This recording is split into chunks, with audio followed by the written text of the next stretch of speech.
Hello, all, welcome back. Today, let's learn a basic concept of ninth standard molecule.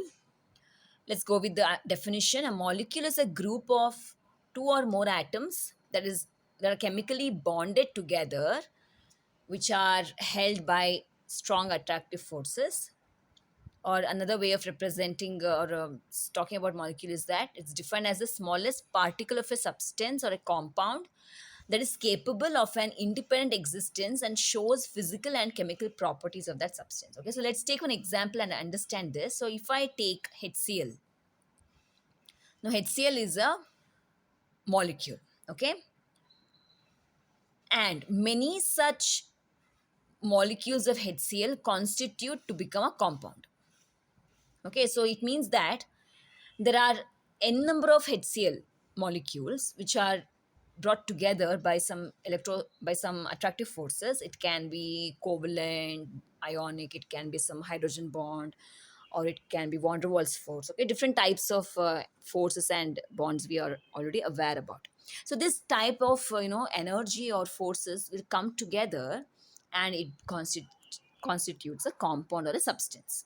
Okay, now individually, if I just pick one HCl out of the entire lot or entire group, that is called as a molecule.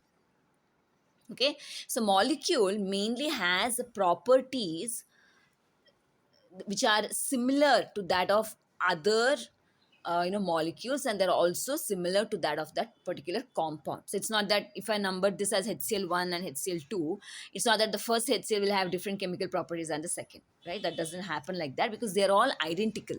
They're identical in physical properties and chemical properties. Okay, so that is the definition of a molecule. It's the smallest particle of a substance or a compound which can definitely exist as an independent entity. All right, so now let's go ahead with the next topic, that's called as atomicity. So when I talk about molecule, a molecule can be having two atoms, a molecule can be having three atoms, a molecule can be having 10 atoms or more than 10 atoms, right?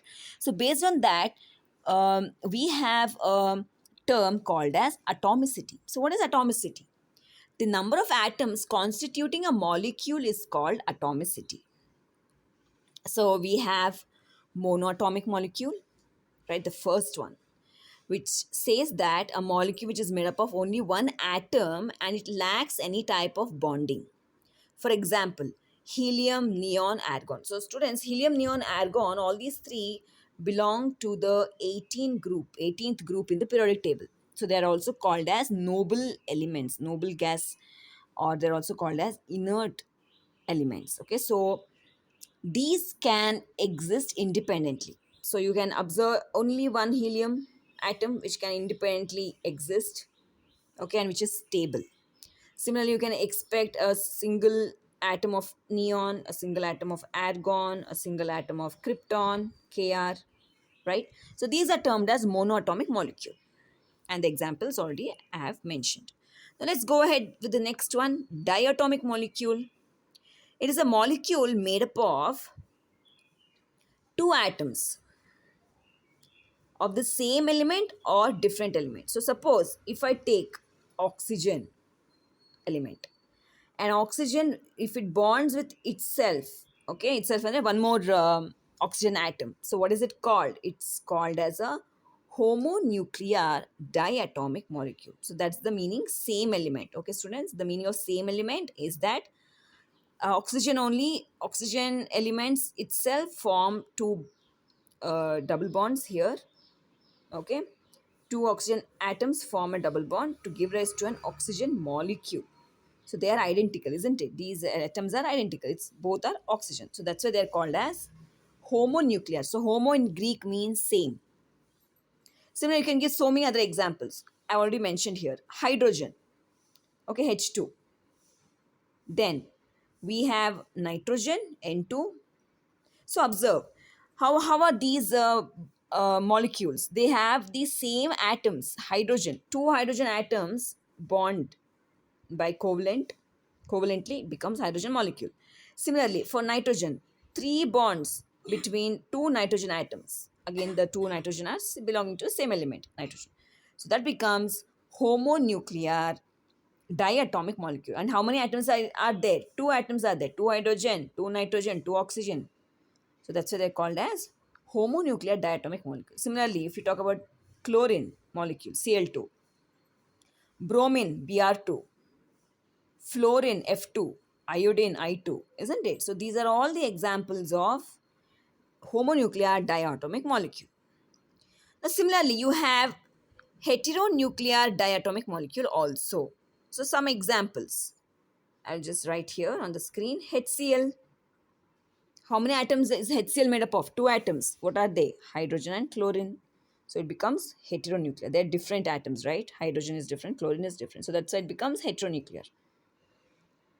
Similarly, I have carbon monoxide, CO.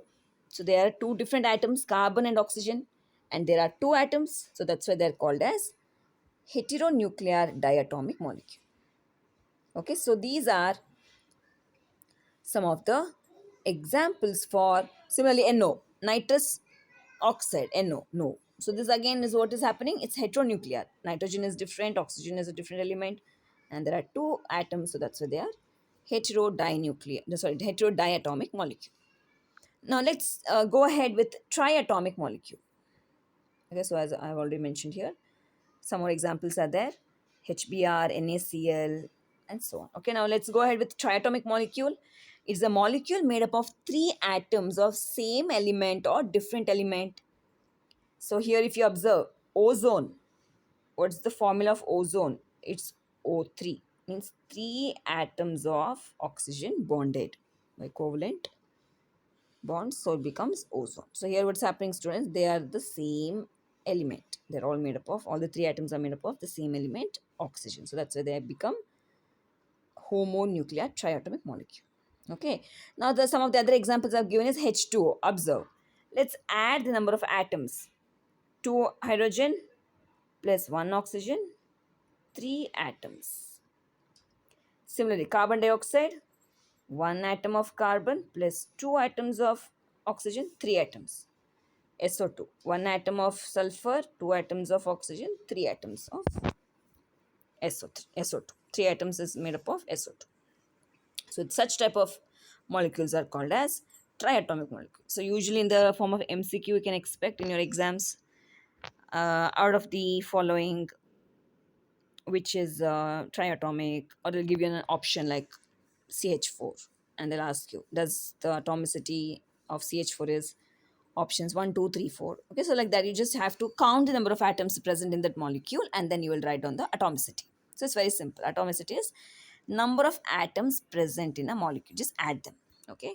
So similarly, let's go to the next, tetraatomic. Tetra means we know 4. Okay, so in a it is a molecule made up of 4 atoms of same element or different elements. Again, so we have S4. S4 is sulfur. 4 sulfur which are bonded together, it becomes S4. Similarly, we have P4. See, P4 is having a tetrahedral geometry. Okay, similar to um, methane. Okay, or similar to ammonia. Okay, so it's having a tetrahedron shape. So how many phosphorus are there here? 1, 2, 3, 4. 4 atoms of phosphorus. So that's why it becomes tetraatomic. And it's again, it's homonuclear. Now, when you look at the heteronuclear, SO3, sulfur trioxide, let's add how many atoms are there? 1 sulfur and 3 oxygen. So it becomes 4 atoms. So it is atomicity of SO3 is 4. Similarly, ammonia, 1 atom of nitrogen and 3 atoms of hydrogen. Again, 4 atoms is made up of, again, it's ammonia is made up of 4 atoms. What's the atomicity? 4. Okay, so like this, we have different types of molecules. Now, the last one is going to be polyatomic molecules. So, polyatomic usually refers to molecule which is made up of 2 and above atoms. Okay, but 2 and above, we have already given the name as diatomic, triatomic, and all of that. So, polyatomic usually will be like n number of atoms. So, usually, if you look at our vitamins or proteins, and even like hydrocarbons, if you look at the petrol, diesel, okay, their structure, you can see that there are so many molecules, so many atoms. They are made up of so many atoms. Carbon like 35, carbon 40, right? Kerosene, diesel. So all the hydrocarbons, fossil fuel mainly, they are made up of a lot of atoms. So that's why they can all be grouped under polyatomic molecule. Now, glucose, if we are mentioning about glucose, what's the formula? C6H12O6. Now let's add how many atoms are there out in the entire molecule. So 6 plus 12, 6 plus 12 is 18, 18 plus 6, 24. 24 atoms are there in one molecule of glucose. So 100% you can call it as a polyatomic molecule. Okay, so like this, atomicity is defined and it's classified. Okay, so I hope this video was helpful. Thank you.